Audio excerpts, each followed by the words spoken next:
एक दिन ऐसा भी आएगा जब दुनिया के नहीं सिर्फ अल्लाह के फैसले चलेंगे। गांव के स्कूल में एक खूबसूरत सुबह थी। अचानक किसी ने खिड़की का शीशा तोड़ दिया। सबकी नजरें एक ही बच्चे पर जा ठहरे, बिलाल पर। उस्ताद ने भी बना कुछ सुने बिलाल को सजा दे दी। बिलाल की आंखों में आंसू आ गए, लेकिन वो चुप रहा। अल्लाह जी सच तो अब जानते हैं, और एक दिन अब ही फैसला करेंगे।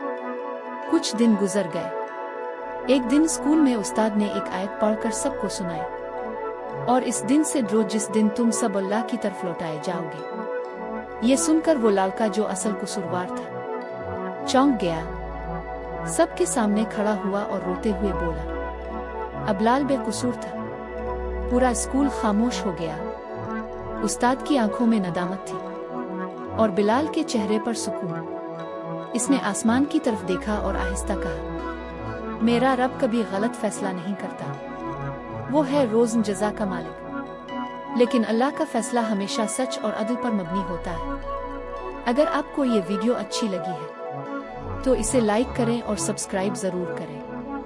क्या पता आपका एक क्लिक किसी बेगुनाह को नाहक सजा से बचा ले।